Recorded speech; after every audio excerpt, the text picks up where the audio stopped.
Before the prophet stood by the river Chebar, before the canonical vision of wheels within wheels entered Scripture, before Ezekiel's testimony fixed the image in prophetic literature, there was a throne of fire, and it was already ancient.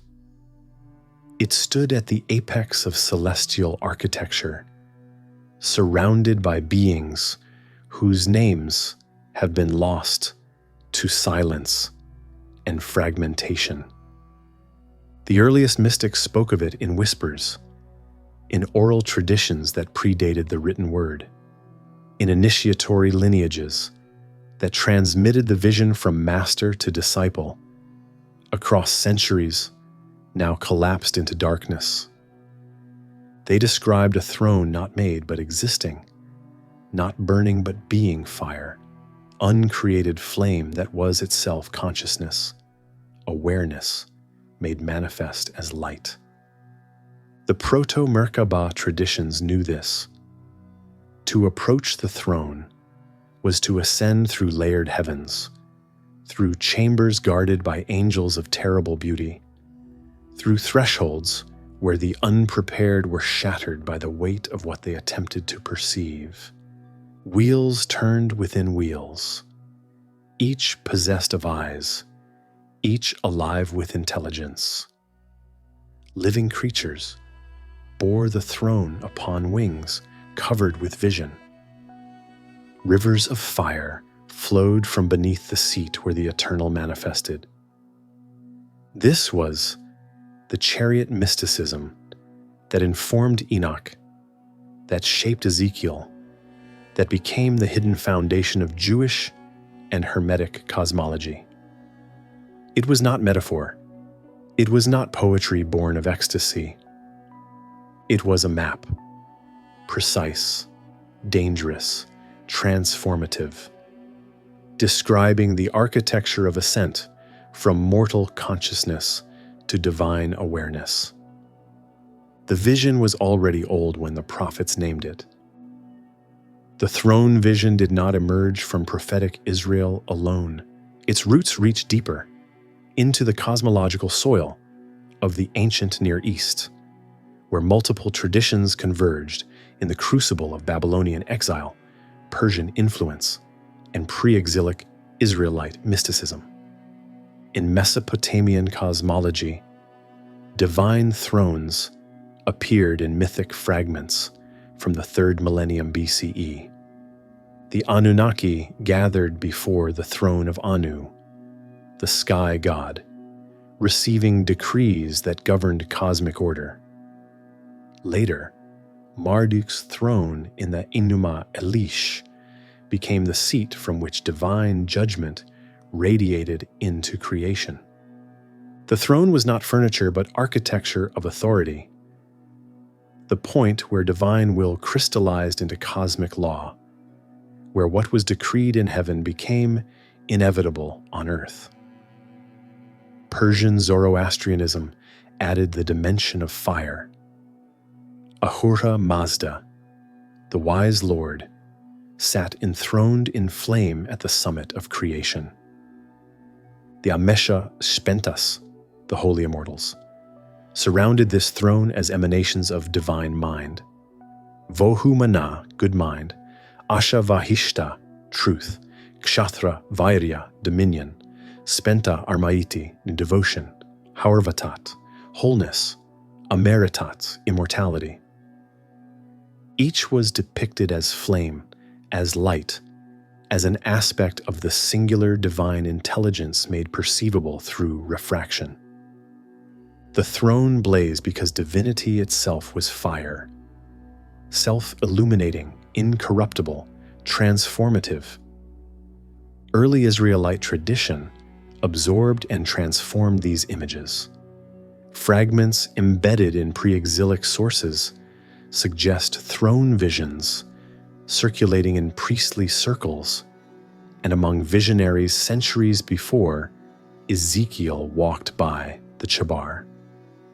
The oral traditions spoke of heavenly councils, of the kavod, the glory, that appeared as consuming fire, of angels surrounding the throne in perpetual worship. Some scholars detect echoes of these earlier visions in the Psalms, in Isaiah's seraphim, in oblique references throughout the wisdom literature. The Book of Enoch, though written later, preserves materials from much earlier traditions. The throne described in 1 Enoch 14, approached through heavenly palaces, surrounded by myriads of angels, blazing with fire yet transparent as crystal, reflects pre-Ezekiel cosmology. The imagery is too developed, too precise to have emerged suddenly. It testifies to a living tradition of throne mysticism, orally transmitted, practiced by circles of initiates who understood ascent as both spiritual practice and cosmological reality. The fundamental question driving these visions was metaphysical. How does finite perception encounter infinite presence? How can mortal mind approach the throne of the eternal without annihilation? The answer these mystics discovered was transformation. The throne could be approached, but only through a technology of ascent, a systematic purification and expansion of consciousness that made the seer capable of bearing what the throne revealed. The heavenly architecture described in proto-Merkabah traditions was not vague mystical geography, but precise cosmological mapping. At the base, the first heaven, the initial threshold. Here stood the first guardians, angels bearing swords of flame, interrogating all who sought passage. They demanded signs, seals, names of power. The uninitiated were turned back. Those who possessed the knowledge passed through, entering the first palace. Each palace, Hekalah, in the Hebrew that would later name them, represented a chamber of increasing light and terror. The ascent did not move through physical space, but through states of consciousness, through degrees of purification and expansion.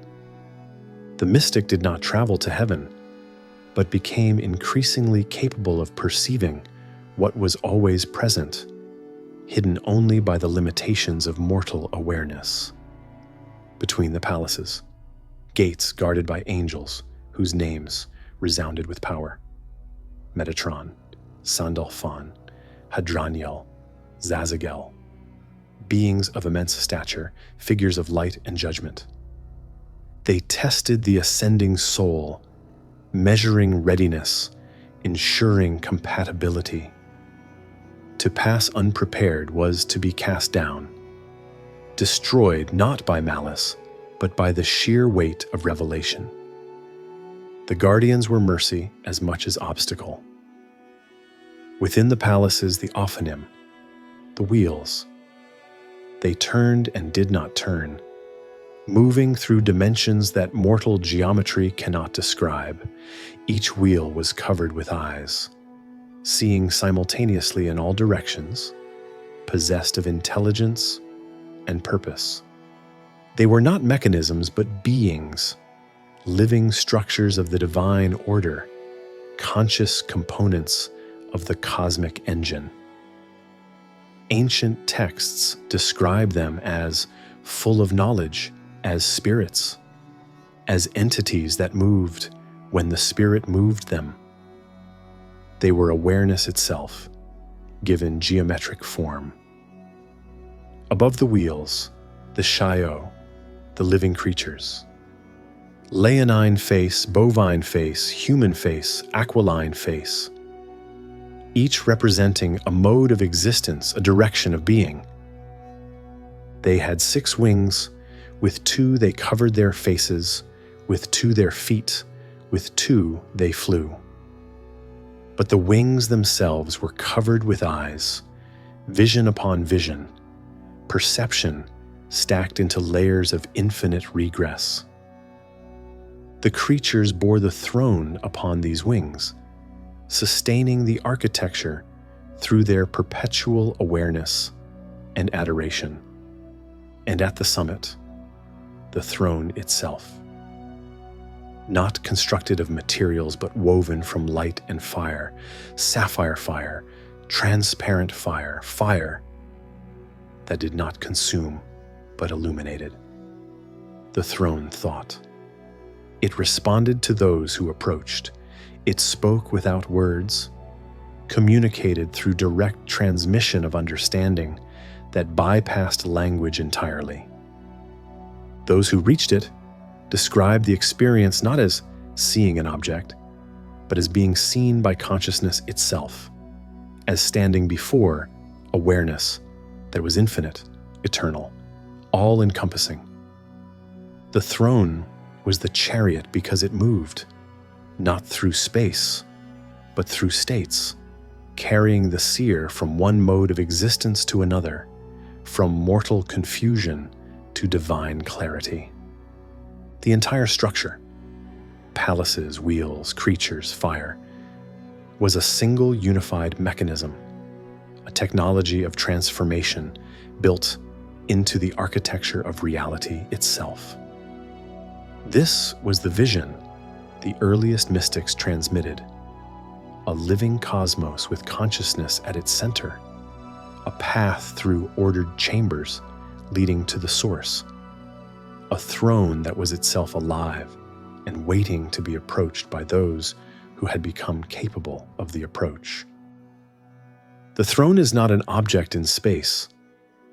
It is a symbol of nous, divine intellect, the cosmic mind from which all order, all structure, all intelligibility emanates. In Hermetic and ancient Mediterranean philosophy, nous was understood as the first emanation from the One, the principle of divine thought that organizes chaos into cosmos. It is intelligence as such, awareness in its pure form, unconditioned by material limitation. The throne blazes with fire because consciousness itself is fire in the ancient metaphysical lexicon, self-illuminating, self-sustaining, transformative. Fire, in the symbolic vocabulary of antiquity, possessed unique properties that made it the supreme image of awareness. It rises naturally upward, defying gravity, reaching toward its source in the celestial realm. It illuminates, making the invisible visible, revelation through light. It transforms, consuming impurities, refining substances through heat. It is mobile, responsive, seemingly alive. The ancients observed flames and saw the closest material analogy to consciousness, a thing that appears to perceive, to respond, to move with intention. The chariot, then, is the structure through which finite mind ascends towards the infinite. Each chamber represents a degree of purification, a threshold of understanding. Each guardian tests the soul's readiness, measuring whether the consciousness attempting to pass has been sufficiently refined to bear the next degree of light. The wheels are the mechanisms of this ascent, the geometric intelligence that mediates between levels, turning in patterns that follow cosmic law. The danger was metaphysically real, not morally punitive. To approach the throne without adequate transformation was to encounter an incompatibility of being. Unrefined consciousness cannot hold the sight of infinite mind without dissolution.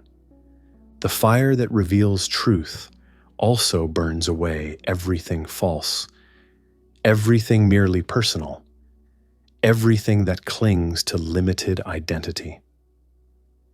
The unprepared are not punished, but undone, shattered by the distance between what they are and what they attempt to perceive. This is why the ascent required technology, specific practices, invocations, visualizations, meditative disciplines that gradually expanded the container of consciousness until it could hold more light without breaking. The proto-Merkabah mystics were not seeking visions for their own sake, but engineering transformation, using the throne imagery as both map and method.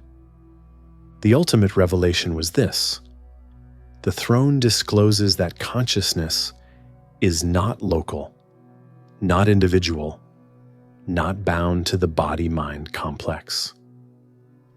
To see the throne is to realize that awareness itself is divine, that the fire burning at the center of the cosmos burns also within the seer.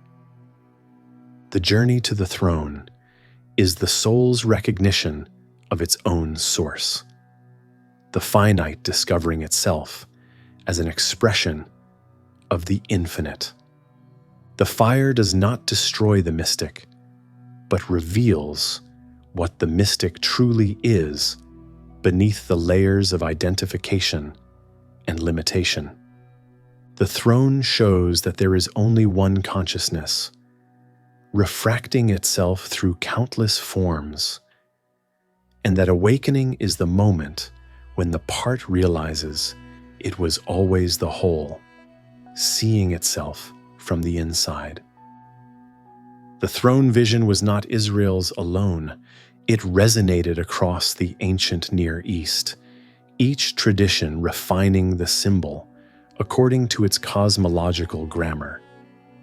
In Persia, the throne of Ahura Mazda represented the apex of Zoroastrian cosmology.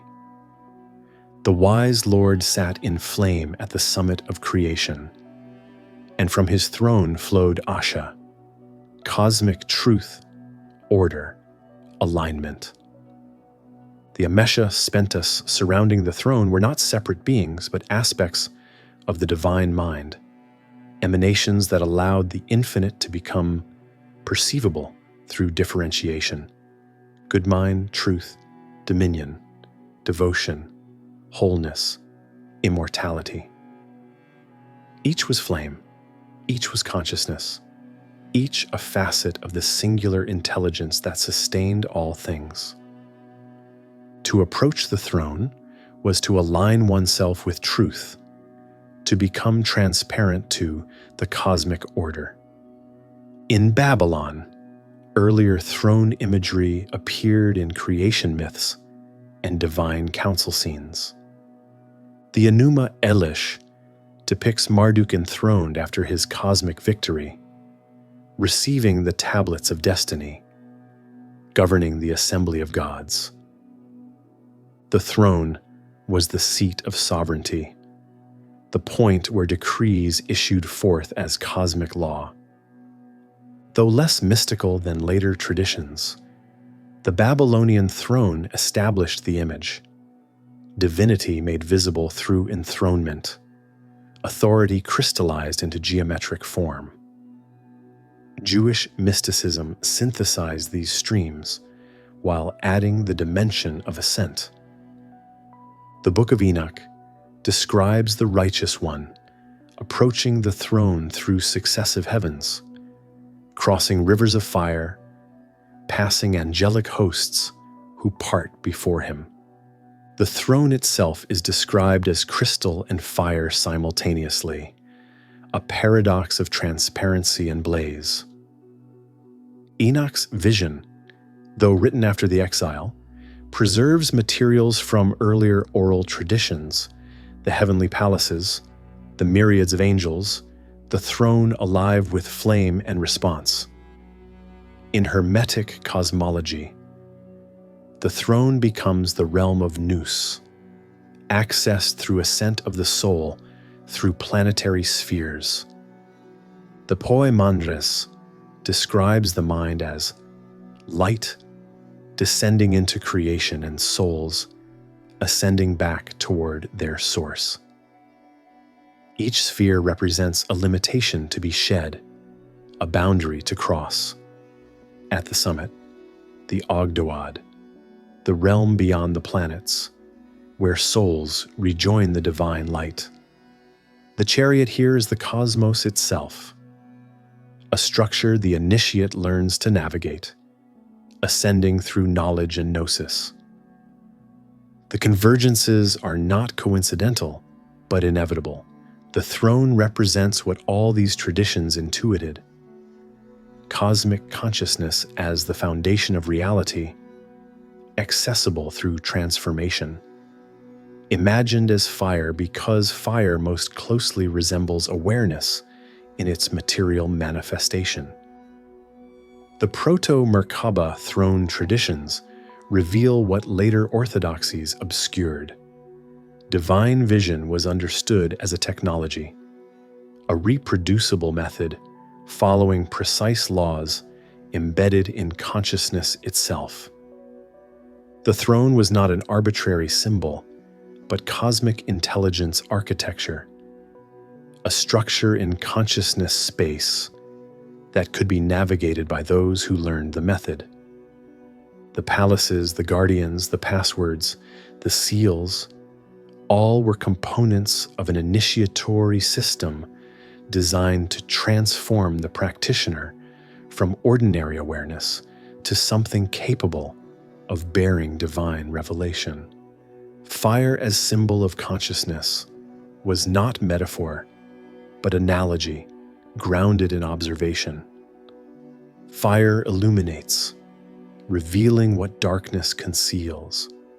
Fire transforms, changing the nature of what it touches. Fire rises, moving naturally from lower to higher. Fire responds, flaring with fuel, dimming without. The ancients recognized these properties as parallel to awareness itself. Consciousness illuminates experience, transforms the perceiver, ascends through refinement, responds to conditions. The throne as living, responsive, thinking fire was the ancients' way of encoding a metaphysical truth. Ultimate reality is not inert substance, but awareness, intelligence, mind. The cosmos is not a dead mechanism, but a conscious organism with intelligence at its core.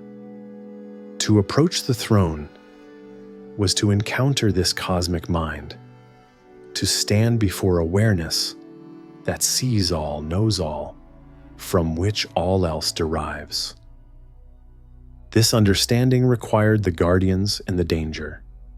If the throne revealed the true nature of consciousness, then approaching it unprepared meant confronting an overwhelming truth: that personal identity is illusion, that separation is appearance, that what seems to be self is merely a temporary eddy in an infinite sea of awareness.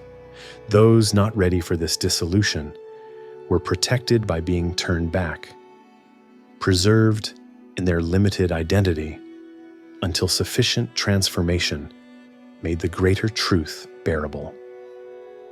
These older visions shaped everything that followed. Ezekiel's vision at the Chebar, the wheels, the creatures, the throne, the sapphire pavement, was not innovation, but revelation of what the mystics already practiced. The Hekalot literature of late antiquity, with its elaborate descriptions of heavenly palaces and angelic hierarchies, was codification of oral traditions centuries old. Even Hermetic cosmology, with its emphasis on new sphere and the soul's return journey, echoes the throne tradition. The deepest implication: the fire does not destroy, but reveals. The throne does not condemn, but illuminates. Those who approach and survive do not return unchanged, but transfigured, bearing the mark of having seen themselves from the perspective of cosmic consciousness. They become living witnesses that divinity is not separate from creation but hidden within it, waiting to be unveiled through the technology of ascent. There is a throne older than prophecy, a fire that precedes every text, a chariot turning through chambers of light before the first word was written. The mystics who glimpsed it left only fragments, visions of wheels covered with eyes, palaces ascending toward impossible heights, beings made of flame who guard thresholds between worlds. They preserved what words could carry, that the divine is not distant but hidden within perception, that consciousness itself is the path, that transformation makes the invisible visible. The chariot bears no passengers because it is the journey. The throne burns with no fuel because it is the fire. The wheels turn without turning because they move through dimensions of awareness rather than space.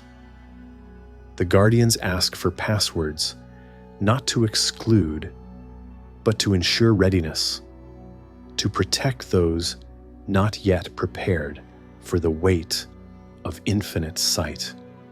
Somewhere in the hidden streams of Jewish, Persian, and Hermetic cosmology, in the night visions of seers whose names dissolved into anonymity, the technology of ascent was preserved, a map written in symbols of fire and geometry, a path through ordered chambers where each threshold strips away another layer of limited identity.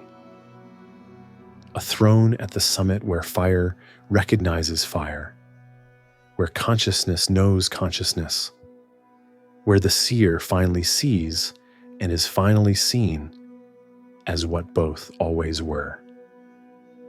The throne was sapphire and fire intermingled. The fire was not heat but awareness. Those who approached became flame themselves, and in becoming flame, remembered what they had always been. The ascent was return. The vision was recognition. And the throne said nothing because it was the word beneath all words. Fragment, tradition unknown, source lost.